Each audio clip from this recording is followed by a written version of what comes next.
and then this job is complete. Yep.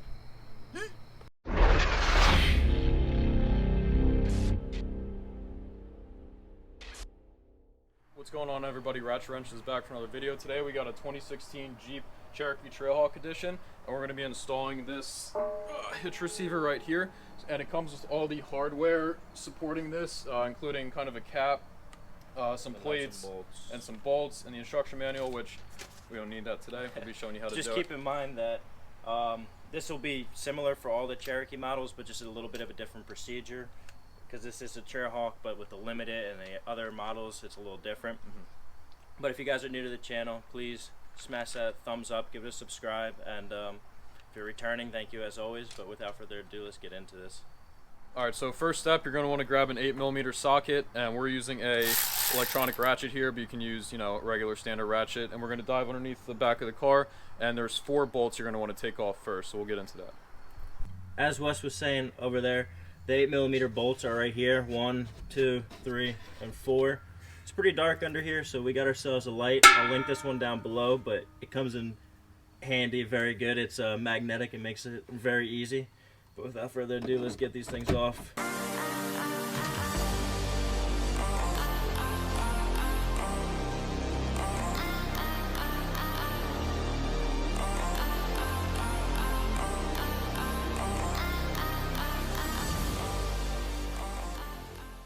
Alright, so we got those 4 bolts off now. It's very flimsy.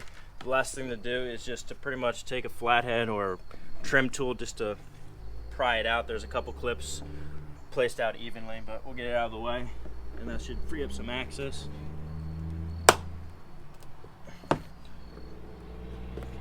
You want to be careful. You're also dealing with plastic. Plastic tends to snap pretty easily, but you can see the clips right there. They're probably spaced out pretty evenly.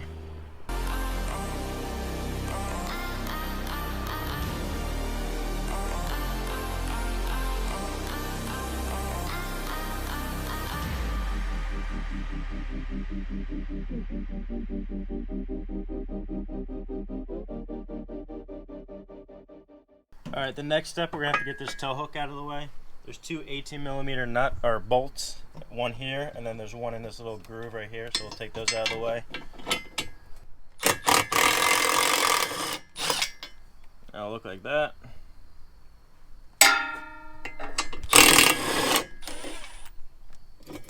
There she blows. So pretty much we want to get this out of the way, which we're going to replace with the new one. So I'll show you which bolts we have to take off. There's 3 21mm on each side. There's one here, and there's 2 there, and then same on the other side, and then this piece will slide out, and we'll put the new one in.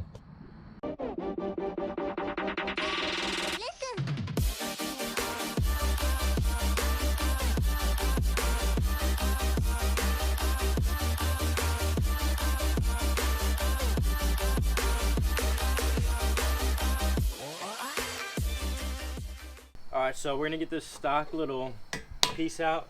To do that, we're going to have to lift up on this and pull it out at the same time. So I would suggest having 2 people, so you have 4 hands. It just makes life so much easier if you could pull this up, because if you look at it right now, pulling it out is going to hit this, so you kind of got to do both at once. So let's try and do this. So we're probably going to take one hand down here and then take the other hand up here. Yep. And it's going to be a little bit heavy, so just be ready.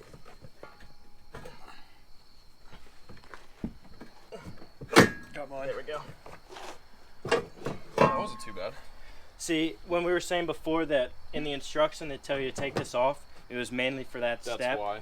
But you could easily work around it, especially if you have multiple hands. Save yourself a lot of time. Yeah, exactly. Because if you take this off, you have to take this whole bumper piece off, and that comes, you're going to have to take the lights out to get above it. It's just a pain in the ass. So to make life easier, just take the bottom half off. So we'll get this piece out of the way. We'll get to the next step. So we got the new piece here.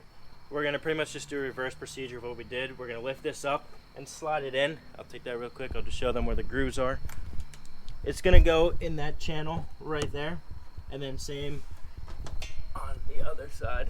Can you see it right there? So it's just going to slide in that little channel. And then we'll do that now. Let me know when you're in. I'm in on mine. So now we're going to have to slide up on this, but watch your fingers.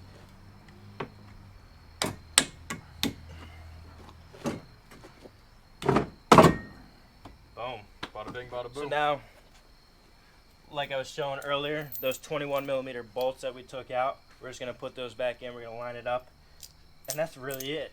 Pretty simple, straightforward. It's very easy. So we'll get to that now. All right. So now I'm just gonna take the 21mm and just tighten all those bolts up.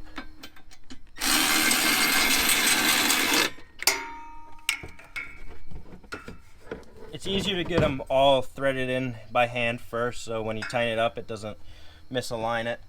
Just makes life easier so you don't have to take it out and do it all over again.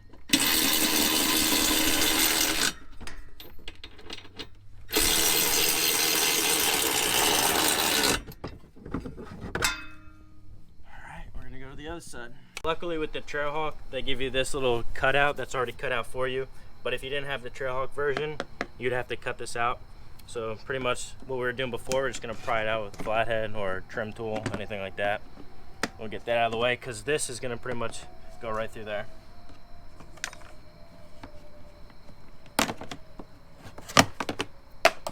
Now we're just gonna put this back on before we put this on. You could do it after or before because the cutout makes it easy to do it, but we're gonna do that. And that, like I said earlier, was an 18mm. We're just gonna bolt that down and have that in place. And now we're just gonna get these tabs lined up in the previous spot where they were. We're just gonna click it in like so. If you can see them, you kind of got to go on an angle the way they're oriented.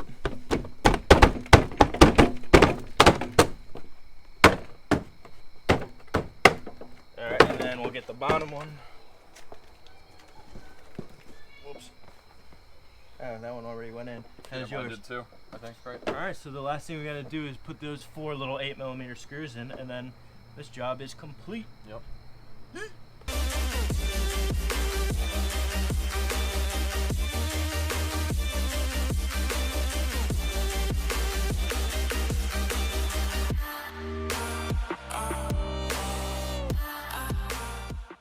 So we tightened down the 4 bolts down there. This actually is an opening for the wiring, which we're gonna get to in another video, but this is the finished product. We put the nice little cover on, just so no water and dust and junk gets in there. But yeah, it looks good. Fits like it should. Let's always go with the original brand. We went with Mopar. Some aftermarkets might not be as easy, so just be careful when you're choosing that. Do a lot of research. But yeah, that's it. Alright guys, that wraps up today's video. As you can see, it was a pretty simple install, about 30 minutes without really taking breaks or anything like that. It's always nice to have an extra pair of hands, but we went with Mopar specific. I would definitely suggest spending the extra money and getting the exact brand, because if you go aftermarket, like I was saying earlier, you never know if it's going to be the same fit. Could be some complications and whatnot. So yeah, thanks again everybody for watching. Stay tuned for more content coming up. We got a lot of stuff in the works, so definitely subscribe if you haven't already. Smash that like button and check out our merchandise store. We're coming up with some new designs. We got this sweatshirt here, we got t-shirts, we got long sleeve crew necks. Just check out the store, it's cool. We got also an Instagram, I'll tag it up here, kind of behind the scene content and cool picture of our cars and whatnot. But until next time, see you later. Peace.